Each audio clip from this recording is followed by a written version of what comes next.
thank you for sitting down with us today. I appreciate it.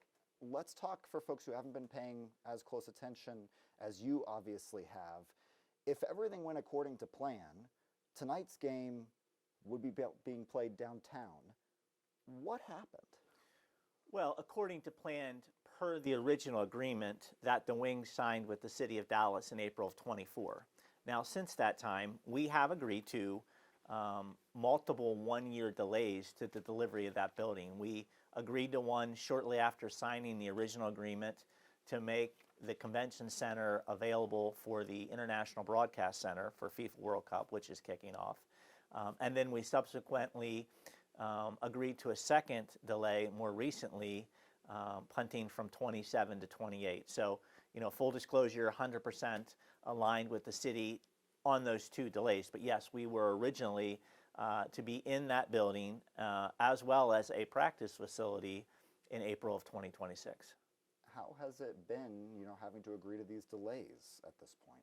How's it been working with the Well, city? we understand we're a small piece of a much bigger puzzle in terms of the city and what the city's trying to accomplish downtown and in other ways as well. And again, we agreed to those initial delays. The one was part of the FIFA agreement that provided an opportunity to build a practice facility on an alternative site, which we are now, as a developer, taking the lead on, and that will be delivered next April.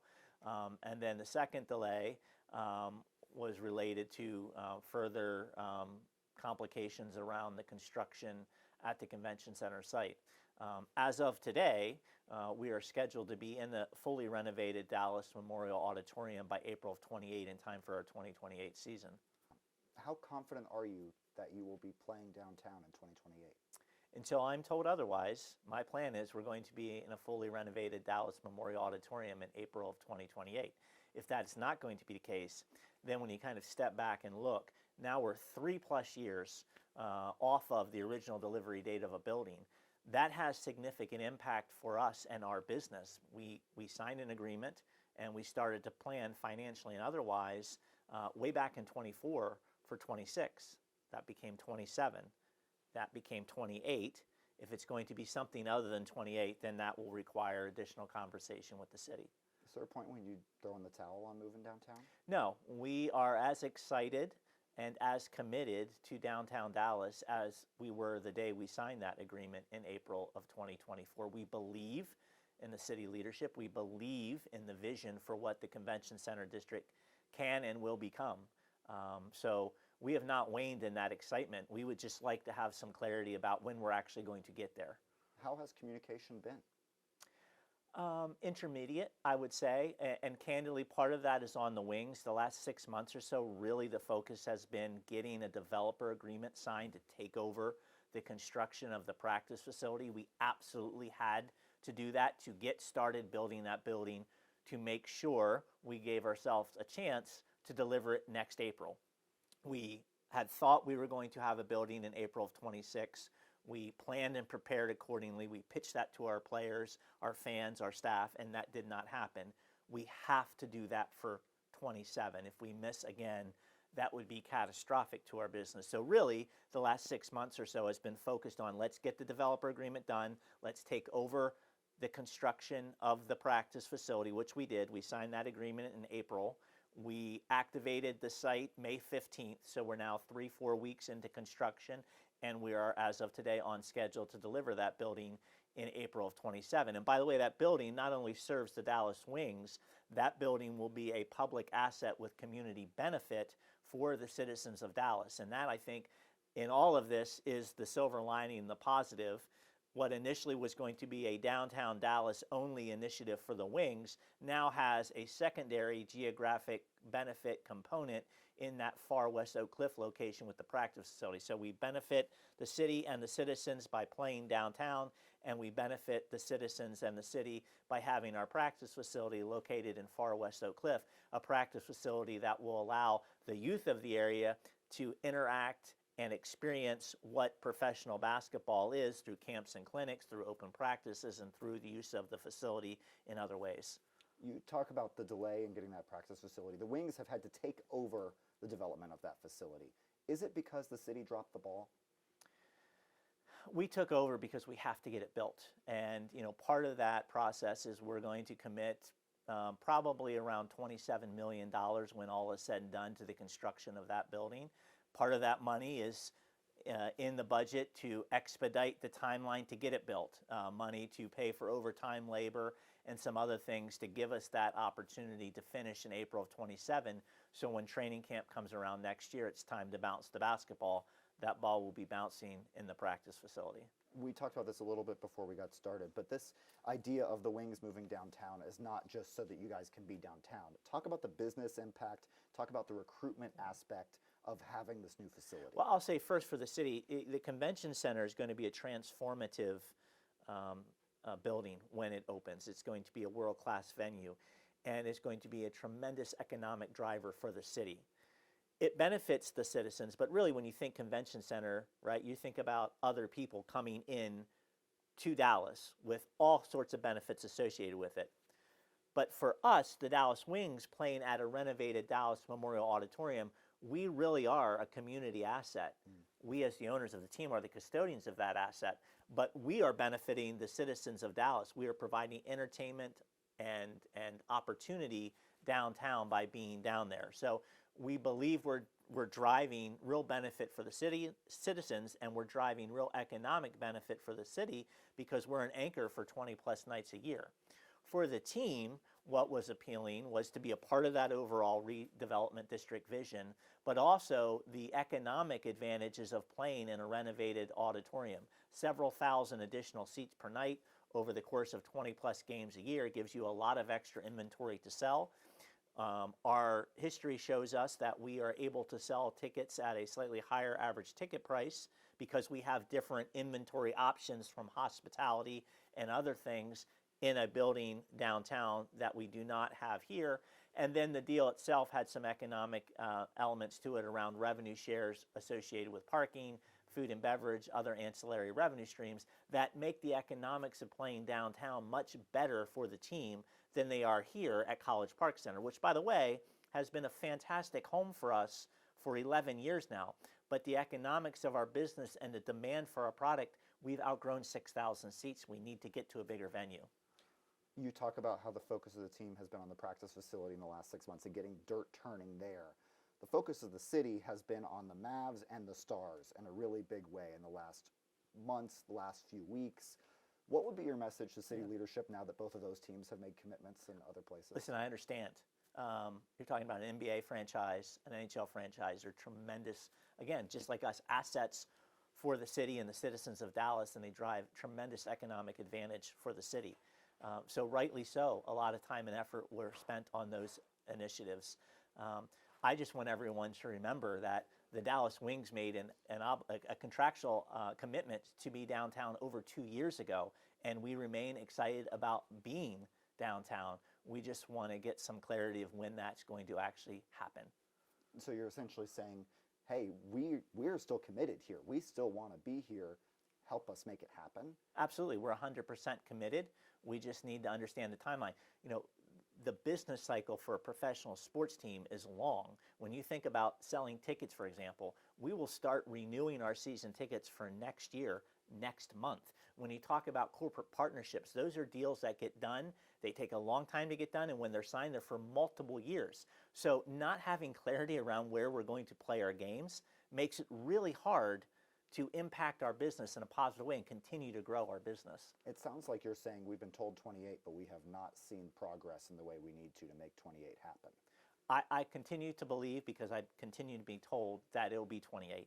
If it's not going to be 28, that is what we need to know sooner rather than later. And we really need to think about what is the long-term plan at that point, because now you're 3+ years beyond the original delivery date. We are looking for a solution right now for next year, 27, because we know we won't have the auditorium by then.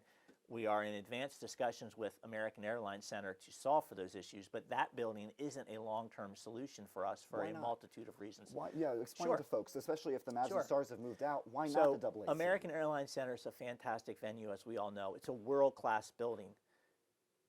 By being a world-class building, it's an extraordinarily busy building. So for us to play 2 games there like we did last year in the middle of the summer and sell them out, To play 3 games there like we will this year in the middle of summer and probably sell them out is one thing.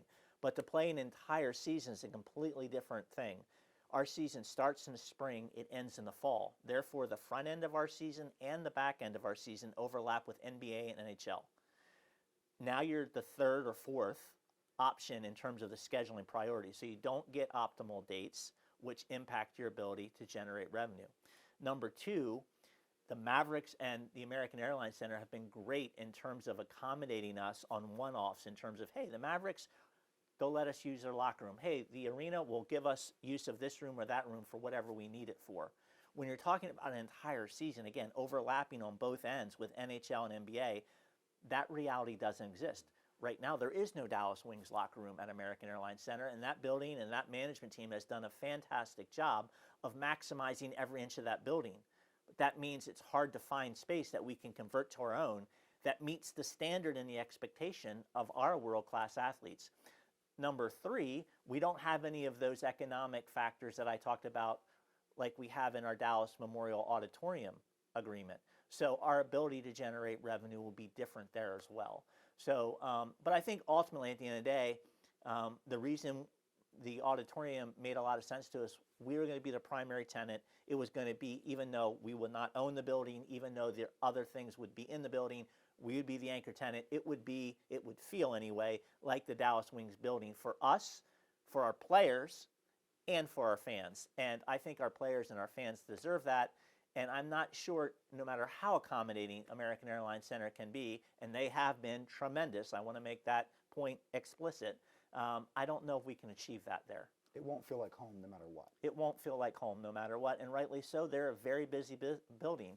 So to try to wedge ourselves into that over the course of a season just brings a multitude of challenge. And I think we're going to figure it out for 27, for 1 year.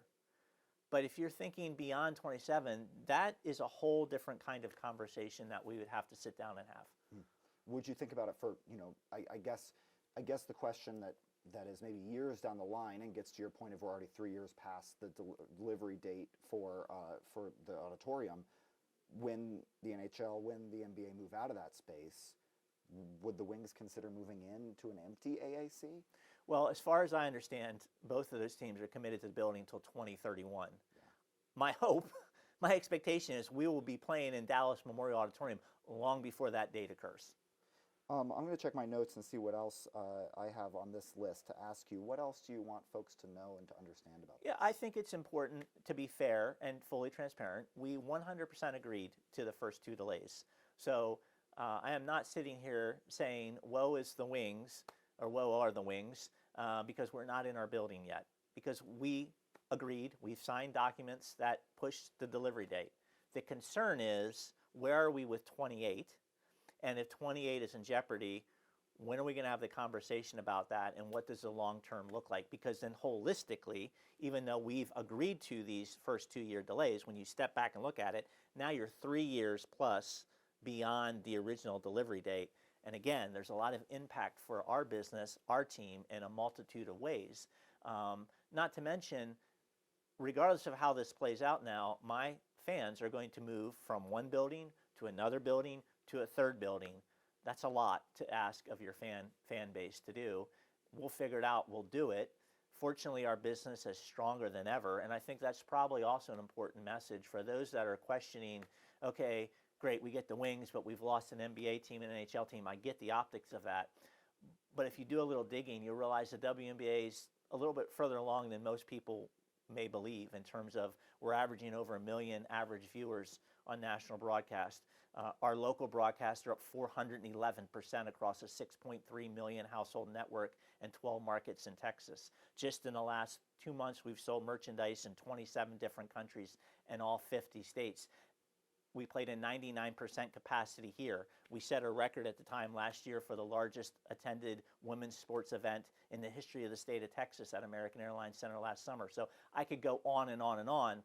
This isn't your grandmother's WNBA. This is a new, growing, robust, popular business. And I do wholeheartedly believe, like I know the city leadership believes, that's why we did the deal, that we can be additive and help drive economic benefit to the city and provide a true community asset for the citizens of Dallas once we get downtown.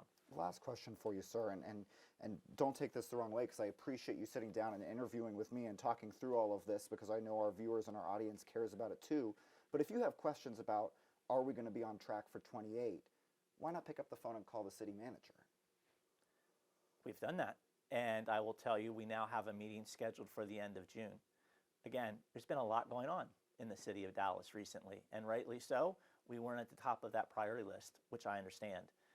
But now that some things have seemed to have at least settled, we're going to have that meeting by the end of the month. And it is my hope and expectation during that meeting, there will be some clarity brought around what is the timeline, what is the budget, what is the design of the Dallas Memorial Auditorium. Thank you, sir. I really you. appreciate you sitting down with us and chatting for a little bit. Thank you.